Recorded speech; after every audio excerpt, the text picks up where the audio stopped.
राम राम दोस्तों अब हम डिस्कशन करेंगे निफ्टी 50 का। बैंक निफ्टी की वीडियो आपको चैनल पर मिल चुकी है, आप जाके देख सकते हैं। अगर आप दोनों में काफ़ी सिमिलरिटी है, बल्कि तीनों में कहूँगा मैं, चाहे वो निफ्टी 50 की बात करें, इसने भी प्रीवियस डे हाई पे सपोर्ट लिया है, बैंक निफ्टी ने भी प्रीवियस डे हाई पे सपोर्ट लिया है, और निफ्टी फाइनेंशियल सर्विसेज ने भी प्रीवियस डे हाई पे सपोर्ट लिया है। सिर्फ बात यहीं पे खत्म नहीं होती, अगर यहाँ पे भी आप फिबोनाची लगा के देखेंगे तो ये भी 0.5 लेवल की रेस्पेक्ट करता हुए ही नजर आया है। इधर देखेंगे आप, निफ्टी 50 का चार्ट लगा हुआ है, मैं अभी आपको लगा के दिखाता हूं, ध्यान से ऑब्जर्व करो, चीजें आपको थोड़ी सी क्लियर होती हुई यहाँ पे दिखाई देगी।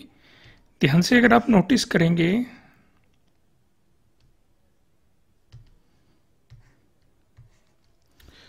एक मिनट रुक जाओ, मैं इसे मूव कर देता हूं।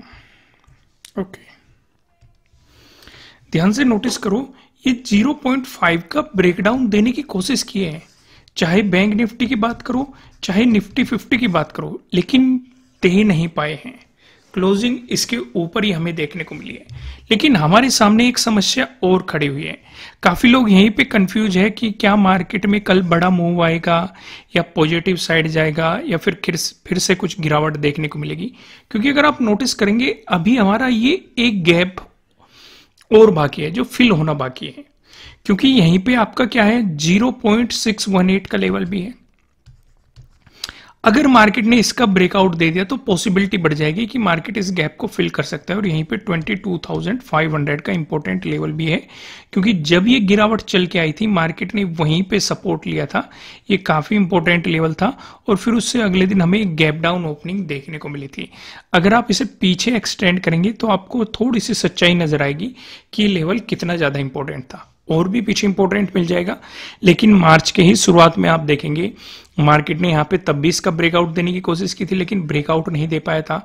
फिर अप्रैल में आ जाइए, अप्रैल में भी मार्केट ने इसका ब्रेकआउट देने की कोशिश की, एक दिन ब्रेकआउट दे भी दिया था, लेकिन प्राइस ऊपर सस्टेन नहीं किया। यहाँ पे देखो रेजिस्टेंस की तरह एक्ट करता नजर आया था। फिर जब ब्रेकआउट दे दिया था, वापिस आके मार्केट ने इसे रीटेस्ट किया था। तो यहाँ पे आपको ध्यान ये रखना है कि अगर 0.618 के लेवल से मार्केट ऊपर निकल जाता है, यानी कि 22,400 के अराउंड अगर मार्केट ऊपर निकल जाता है, तो फिर मार्केट कहीं ना कहीं इस गैप फिलिंग के लिए जा सकता है। अगला इंपॉर्टेंट एरिया हो जाएगा हमारा 22,500। यहां तक कॉन्सेप्ट क्लियर हुआ कि नहीं, समझ में आ गई सारी चीजें? आइए इसे डिटेल से समझेंगे, लेकिन पहले मैं आपको लॉजिक की तरफ लेके चलता हूं। 5 मिनट के टाइम फ्रेम पे आते हैं, यहाँ पे कुछ चीजें समझने की कोशिश करते हैं। जैसे कि मार्केट ने एक बड़ी गैप अप ओपनिंग भी तो दे दी, लेकिन हम जानते हैं बड़ी गैप अप ओपनिंग को अवॉइड कर दो, शांति से बैठे रहो। फिर मार्केट ने यहाँ पे कुछ टाइम स्पेंड किया। ध्यान से अगर आप हर एक कैंडल को देखेंगे, यहाँ पे आपको 4 कैंडल दिखाई दे रही है, चारों में ऊपर से आपको रिजेक्शन देखने को मिलेगा, यानी कि कहीं ना कहीं सेलिंग आ रही है।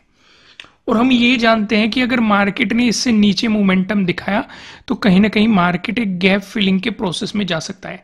हालांकि मार्केट में इतना बड़ा मूव नहीं आया, ना ही प्रीमियम में इतना बेहतरीन उछाल आपको देखने को मिला था, पर लेकिन मार्केट ने इस रूल को फॉलो किया, मार्केट ने ट्रेडिंग डे लो का ब्रेकडाउन दिया, और कहीं ना कहीं गैप फिलिंग की तरफ आपको मार्केट जाता हुआ दिखाई दिया। लेकिन फिर जब मार्केट ने यहां से एक मोमेंटम दिखाया और आपके लिए एक बेहतरीन सा प्राइस एक्शन भी यहाँ पे बनते हुए दिखाई दे रहा होगा, यह आपके लिए काफी बेहतरीन अपॉर्चुनिटी थी। लेकिन उसके बाद आपको मार्केट साइडवेज होता हुआ दिखाई दिया, प्रीमियम में कोई खास उछाल नहीं आया।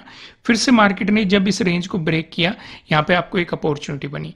मेन अपॉर्चुनिटी आप यहीं पे कह सकते हैं, क्योंकि शुरुआती अपॉर्चुनिटीज पे आपको ज्यादा फोकस करना चाहिए, नहीं तो बाद में मार्केट ज्यादातर केस में आपको साइडवेज होता हुआ दिखाई देता है, वहां पे प्रीमियम में कोई भी खास उछाल आपको देखने को नहीं मिलता है। यहां तक चीजें क्लियर हो गई, समझ में आ रही है सारी चीजें? आइए मैं आपको लेके चलता हूं वन डे के टाइम फ्रेम पे। वन डे के टाइम फ्रेम पे दरअसल कुछ और ही चीज हमें दिखाई दे रही है, ध्यान से इसे नोटिस करो। मैंने आपको डोजी समझा रखी है, 3 टाइप डोजी के समझा रखे हैं, नहीं जानते तो नीचे डिस्क्रिप्शन में आपको वेबसाइट का लिंक मिल जाएगा, वहां पे फ्री में मैंने सारी चीजें डिटेल में एक्सप्लेन कर रखी है। अगर आप ध्यान से देखेंगे, कितनी बेहतरीन आपको यहाँ पे बायर्स एक्टिव होते हुए दिखाई दे रहे हैं, जो मार्केट को ऊपर की तरफ खींच रहे हैं। पर इसका मतलब ये बिल्कुल भी नहीं है कि यहां से आपको एक पॉजिटिव मूव देखने को मिल जाएगा, क्योंकि ऊपर हमारे लिए क्या है, 0.618 का लेवल भी है अभी फिबोनाची के अकॉर्डिंग।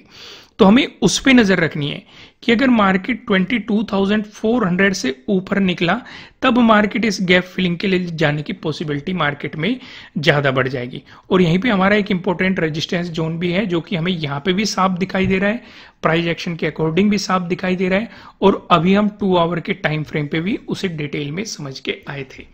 लेकिन अगर मार्केट ने मान के चलो यहीं पे प्रीवियस डे हाई भी है और 0.618 का लेवल भी है, यहां से रिजेक्शन दिखाना शुरू कर दिया, तो नेगेटिव साइड तब तक आपको नहीं एग्रेसिव होना है जब तक मार्केट प्रीवियस डे क्लोजिंग से नीचे नहीं आ जाता। क्योंकि यहाँ पे आप देखेंगे यहाँ पे बायर्स और सेलर्स के बीच में काफी बेहतरीन फाइट चली है। अगर आप देखेंगे कैंडल की साफ साफ आप देखेंगे कोई भी बॉडी आपको कैंडल में नहीं दिखाई देगी। ऐसी कैंडल देखो कहां कहां बनी है। यहां पे एक कैंडल बनी थी और यही मोमेंटम था, मार्केट में गिरावट आई थी, फिर मार्केट ऊपर जा रहा था और यहीं से ब्रेकआउट देके मार्केट ऊपर चला गया था। और कहां आपको एक कैंडल देखने को मिली थी, यहां पे देखो इस टाइप की कैंडल, यहां पे देखो इस टाइप की कैंडल, यहां पे देखो इस टाइप की कैंडल, ये भी आपको इस टाइप की कैंडल देखने को मिल रही है। यहां पे भी आप देख सकते हैं डोजी कई बार बनती है, तो इसलिए बेहतर है आपको इसे डिटेल में समझ ही लेना चाहिए। अगर आप चाहते हैं कि हम इसे डिटेल में फिर से वीडियो प्रोवाइड कराएं तो आप कमेंट करके बता सकते हैं, हम आपको फिर से भी वीडियो प्रोवाइड करा देंगे। लेकिन ज्यादा पॉसिबिलिटी ये हो जाएगी कि अगर मार्केट यहाँ पे निफ्टी 50 प्रीवियस डे क्लोजिंग से नीचे चलना शुरू हो देता है तो 22,200 के अराउंड आपके लिए एक इंपॉर्टेंट सपोर्ट की पॉसिबिलिटीज हो सकती हैं। आइए अब मैं आपको 15 मिनट के टाइम फ्रेम पे लेके चलता हूं, यहाँ पे कुछ चीजें समझने की कोशिश करते हैं। जैसे कि काफी दिनों से हम एक चीज नोटिस कर रहे हैं, हमारा प्रीवियस डे हाई और प्रीवियस डे क्लोजिंग काफी पास में दिखाई दे रहे हैं। 19 को भी हमने ये ऑब्जर्व किया था, आज 22 को भी देखेंगे आप, 22 को भी आपको सेम ही सिचुएशन दिखाई देगी। तो अगर मार्केट फ्लैट ओपन होकर आपको पॉजिटिव मोमेंटम दिखाता है तो इस वाली सिचुएशन में आपको क्या इंतजार करना है, 22,400 से मार्केट ब्रेकआउट दे। क्योंकि अगर ब्रेकआउट दिया तो हमारा फिर सिंपल सा वही रूल है कि मार्केट इस गैप फिलिंग की प्लान कर सकता है। लेकिन अगर मार्केट फ्लैट ओपन होकर आपको नेगेटिव मोमेंटम दिखाता है, इस वाली सिचुएशन पे आप ध्यान ये रखेंगे कि प्रीवियस डे क्लोजिंग से मार्केट को नीचे चलने देंगे। और यहीं पे आपका इंपॉर्टेंट सपोर्ट कौन सा बनेगा, 0.5 वाला लेवल आपके लिए काफी इंपॉर्टेंट सपोर्ट रहेगा। इसका अगर ब्रेकडाउन मिल गया तो आपको मार्केट प्रीवियस डे लो तक भी देखने को मिल सकता है। वहीं पे अगर मार्केट ने आपको गैप अप ओपनिंग दी, दोस्तों गैप अप ओपनिंग का डिस्कशन करने से पहले मैं आपको ये बता दूं, यह आपके लिए किसी भी तरह का ना तो कोई बाय रिकमेंडेशन है ना ही कोई सेलिंग रिकमेंडेशन है। ये जस्ट एजुकेशनल पर्पज से बनाई गई एनालिसिस वीडियो है। इन्वेस्ट करने से पहले आपको अपनी रिसर्च करनी है, अपने इन्वेस्टर की सलाह लेनी है, क्योंकि प्रॉफिट भी आपका होने वाला है, लॉस की जिम्मेदारी भी आपको अपने आप लेनी है। अगर मार्केट ने गैप अप ओपनिंग दे दी फिर भी आप प्लान यही करेंगे, कौन से लेवल पे, 0.618 के लेवल पे। अगर मार्केट इसी के आसपास ओपन होता है जो कि 22,400 के अराउंड है, अगर मार्केट इसी के आसपास ओपन होता है, ब्रेकआउट देके ऊपर चलता है तो हायर पॉसिबिलिटी है कि मार्केट गैप फिलिंग की तैयारी करेगा। लेकिन अगर रिवर्स आना शुरू हो जाता है तो प्रीवियस डे क्लोजिंग से नीचे आने देना है। वहीं पे अगर आपको गैप डाउन ओपनिंग मिलती है तो इस वाले सिनेरियो पे आप क्या करेंगे, इस वाले सिनेरियो पे आप फोकस रखेंगे 0.5 के लेवल पे। क्यों मैं ऐसा कह रहा हूं, मैं एक बार आपको 2 आवर के टाइम फ्रेम पे लेके चलता हूं, यहां पे आपको थोड़ी सी सच्चाई समझ में आएगी। कभी मार्केट यहां पे रेजिस्टेंस की तरह एक्ट करेगा, यहां पे सपोर्ट की तरह एक्ट करेगा, अगर इसी बीच घूमने लग गया तो मार्केट आपका प्रीमियम खा जाएगा और आपको एक साइडवेज जोन में ले जाएगा जहां पे आपको बिल्कुल भी मूव मार्केट में देखने को नहीं मिलेगा। तो इसका सिंपल सा ये तरीका है कि अगर ये प्रीवियस डे क्लोजिंग से नीचे चलना शुरू हो गया तो आपके लिए 0.5 का लेवल इंपॉर्टेंट सपोर्ट के रूप में एक्ट करेगा। अगर ब्रेकडाउन मिल गया तो प्रीवियस डे लो आपके लिए काफी इंपॉर्टेंट सपोर्ट रहने वाला है। तो दोस्तों उम्मीद है आपको कंटेंट काफी पसंद आ रहा होगा। पसंद आ रहा है तो इसे लाइक जरूर करना, नए हो सब्सक्राइब करना और बेल आइकन जरूर प्रेस करना।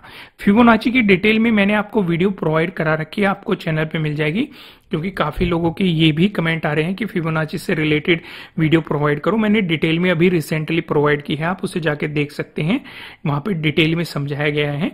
कुछ भी समझ में नहीं आता है तो आप फिर से कमेंट कर सकते हैं, उसे भी नेक्स्ट चीज में हम कवर कर देंगे। फिलहाल इस वीडियो में इतना ही, फिर मिलते हैं किसी नेक्स्ट वीडियो में किसी अच्छे कंटेंट के साथ। Thank you.